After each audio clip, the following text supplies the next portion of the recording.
안녕하세요. 여행의 경험을 공유하고 싶어서 영상을 만들어 보았습니다. 인공지능과 구글을 활용할 수 있다면 70대도 얼마든지 해외 자유여행이 가능하다고 생각합니다. 제가 여행한 나라를 세어봤더니 43개국이었습니다. 유럽은 자주 가서 여러 번 여행해 본 나라도 많습니다. 바티칸도 하나의 국가이니 숫자에 넣습니다. 코로나 이후 2023년도부터 여행은 영상을 찍어서 제 채널 JKFree에 업로드 되어 있습니다. 2023년도에는 헝가리, 오스트리아, 체코, 독일, 튀르키예, 2024년도에는 캐나다 로키, 미국 시애틀, 중앙아시아, 카자흐스탄, 키르기스탄, 우즈베키스탄, 그리고 폴란드. 2025년도에는 로마, 시칠리아, 발틱 3국, 리투아니아, 라트비아, 에스토니아, 그리고 조만간 업로드 예정인 오스트리아, 스위스, 프랑스, 독일입니다.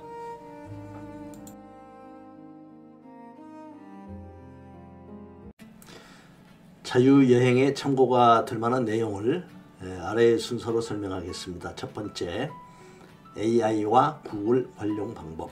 두 번째, 여행지 사전 학습. 세 번째, 항공권, 숙박, 교통 예약. 네 번째, 기타 세세한 꿀팁들입니다. 제가 사용하고 있는 AI 앱들입니다.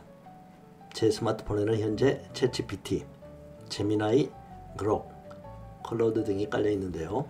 특히 제미나이는 유료 버전을 사용하고 있습니다. 무료 앱들은 아쉽게도 하루에 사용할 수 있는 횟수가 정해져 있는 경우가 많죠. 그래서 두세 개의 앱을 사용하는 것이 좋을 듯 합니다. 아마 많은 분들이 경험했을 텐데요. AI마다 같은 질문을 해도 설명 내용이 조금씩 다른 경우가 있습니다. 그래서 저는 중요한 정보를 얻을 때는 일부러 동일한 질문을 여러 앱에게 질문하기도 합니다. 해외여행 중에 챗GPT와 제미나이 정도만 사용해도 충분하리라 생각합니다.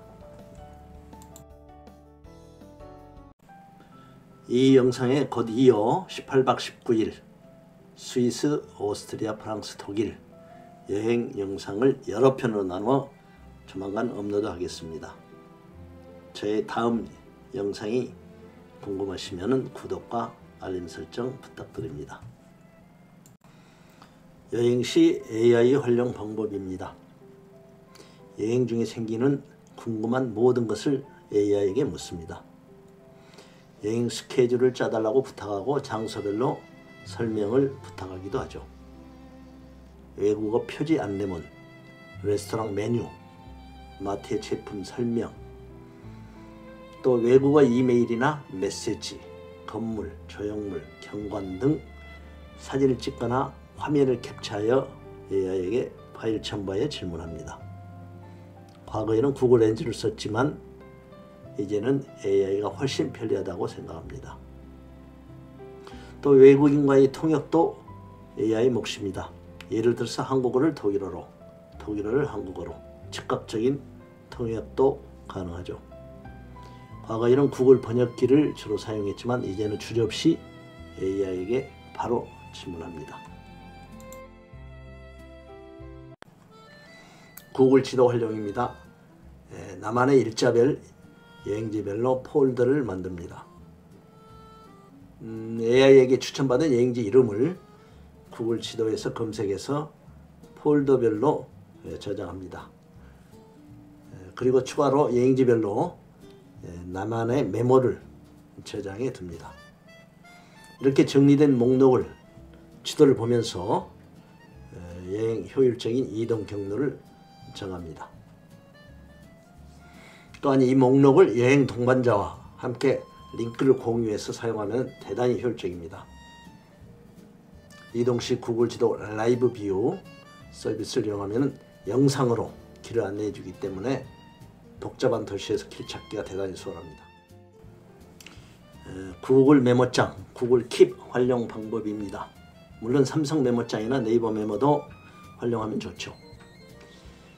구글 지도 폴더를 만드는 것처럼 일자별, 여행지별로 메모 목록을 만듭니다.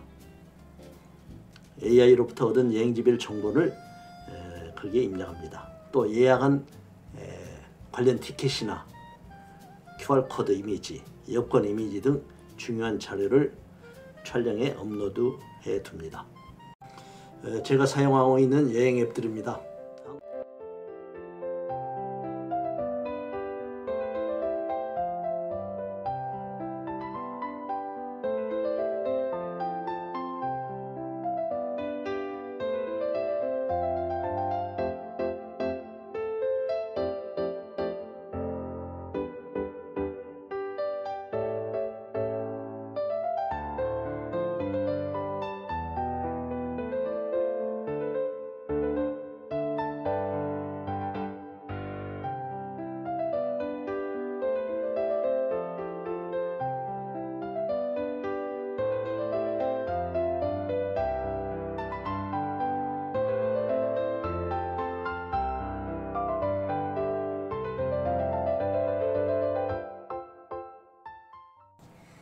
제가 가장 중요하게 생각하는 여행의 단계, 바로 여행지 사전 학습입니다.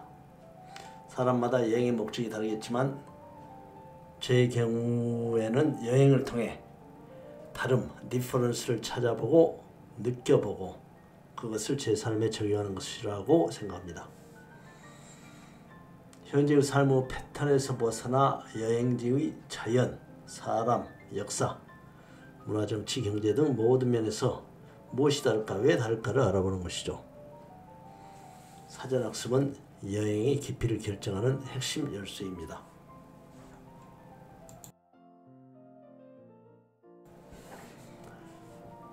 사전학습 방법으로는 저는 여행지별로 관련 도서 또는 이북, 유튜브 영상, 그리고 AI 설명을 총동원하여 자료를 정리합니다.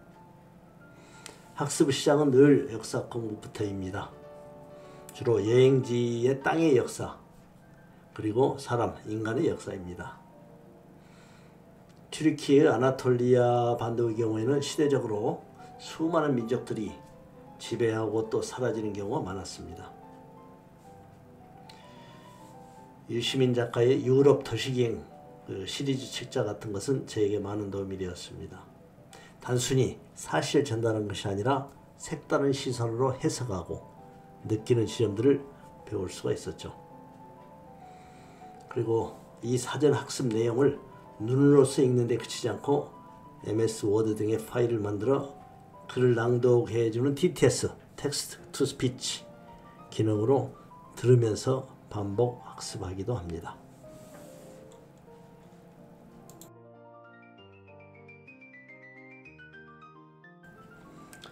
여행 준비의 첫 관문이자 가장 중요한 부분은 바로 항공권입니다. 항공권은 출발일에 가까워질수록 가격이 비싸지는 경향이 있습니다. 보통 출발 2달 전에 티켓팅하면 아주 저렴하게 예약할 수도 있습니다. 구글 여행 플랫폼에서 항공권, 호텔, 공유 숙박 정보를 제공합니다. 구글 항공권의 최고의 장점은 전 세계의 항공권 가격을 지도를 통해 한눈에 보여주고 있습니다. 목적지를 지구 어디로나로 검색하면 놀랄 만큼 저렴한 항공권도 찾을 수 있습니다. 물론 스카이스캐너 같은 가격 비교 플랫폼도 병행해 사용하기도 합니다.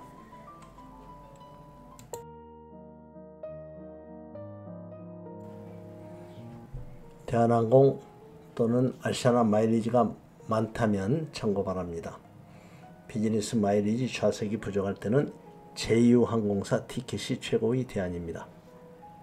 대한항공은 스카이팀 소속으로 에어프랑스, 델타 등 18개 제휴사를, 아시아나는 스타 얼라이언스 소속으로 싱가포르 항공 등 총 23개 제휴사를 마일리지로 예약이 가능합니다. 시스템이 복잡하니 항공사에 직접 전화해서 안내받는 것을 권합니다.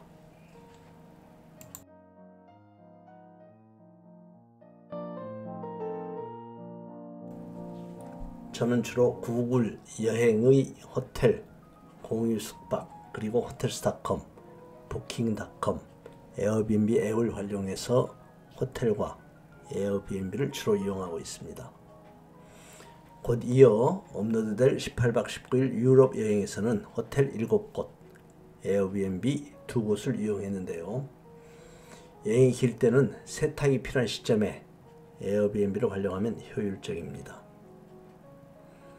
그러나 렌터카를 이용하거나 3명 이상 여행할 때는 에어비앤비를 추천합니다.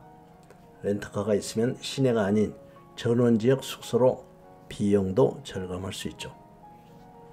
반면 기차나 버스 같은 대중교통을 이용한다면 시내 중심가 호텔이 훨씬 효율적입니다.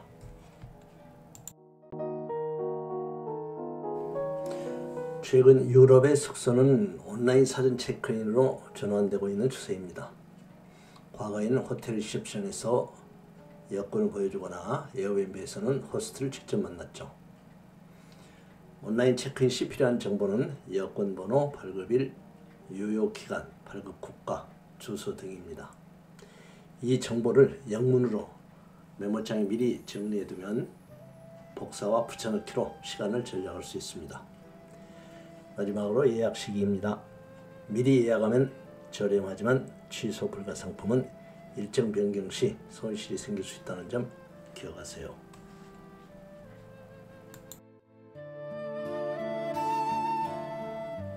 철도는 국가별 앱, 예를 들어서 오스트리아는 OBB, 스위스는 SBB, 독일 DB, 프랑스 NSCF가 있습니다. 그리고 유럽 통합 플랫폼 오묘를 함께 이용합니다. 버스는 전세계 40개국 이상에서 서비스 중인 플릭스버스 앱을 이용합니다. 대부분의 유럽 도시에서는 1일부터 5일까지 지하철, 트램, 버스 통합 교통패스를 구입해서 사용할 수 있습니다. 렌터카는 4명 정도 함께 이동하거나 대중교통이 불편한 곳에서 효율적입니다. 렌털카스.com 같은 중개 플랫폼으로 예약하면 현지에서 추가 보험을 요구하거나 사고 시 청구 절차가 복잡할 수 있습니다. 조금 비싸더라도 유럽카나 홀츠 같은 렌터카 회사와 직접 예약하는 것을 추천합니다. 절차가 훨씬 간편하고 확실합니다. 여행의 필수품 트래블 체크카드입니다. 저는 거의 현금 대신 트래블 월렛카드를 사용하고 있습니다. 하나은행, 신한, 국민, 토스뱅크 등 많은 은행에서 자체 트래블 카드를 지금은 발급하고 있습니다. 이 카드의 가장 큰 장점은 환전, 결제, 인출 수수료가 면제됩니다. 게다가 사용 직전에 필요한 만큼 충전해서 쓰기 때문에 안전하고 만일 분실 시에는 앱에서 바로 사용 정지를 시킬 수 있습니다. 사용할 때마다 모바일 앱에서 바로 체크도 가능하니 이 트래블 카드는 반드시 준비하시기 바랍니다.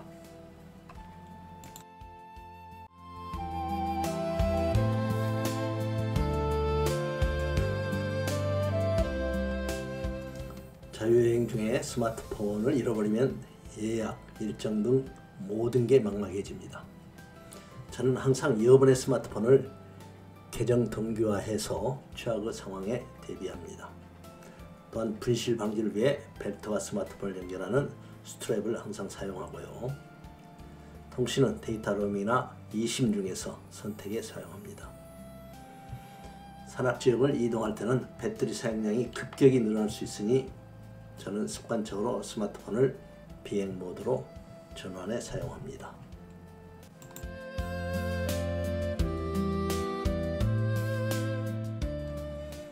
여행 중에는 스마트폰 위치 정보를 항상 활성화시킵니다. 스마트폰에 있는 사진, 트래블 카드의 사용 기록, 그리고 구글 지도의 타임라인을 통해 제가 이동한 경로와 지출 내역을 관리합니다. 여행 후 리뷰에 큰 보탬이 됩니다. 해외여행 중에는 혹시 모를 상황에 대비해 구글 지도에서 나의 실시간 위치를 한국에 있는 가족과 공유합니다. 드문 경우지만 에어비앤비 같은 숙소에서 시설 사용 분쟁이 발생할 수 있습니다. 저는 입실 후 곧바로 숙소 시설을 사진으로 촬영하고 있습니다.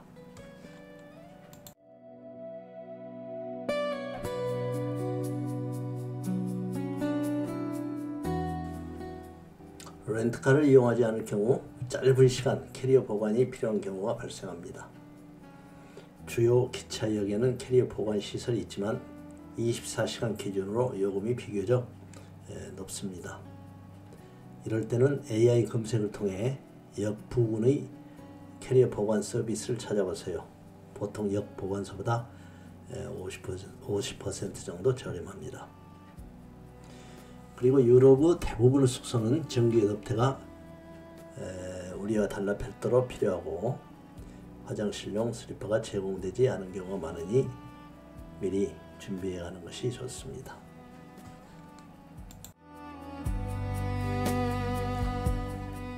이상의 내용은 저희 주관적인 경험과 의견을 담고 있으며 여행 계획 시 참고 자료로 활용해 주시기 바랍니다. 다시 한번 강조하지만 AI 앱과 구글 앱만 있다면 70대 시니어분들까지도 해외 자유여행을 충분히 즐기실 수 있습니다.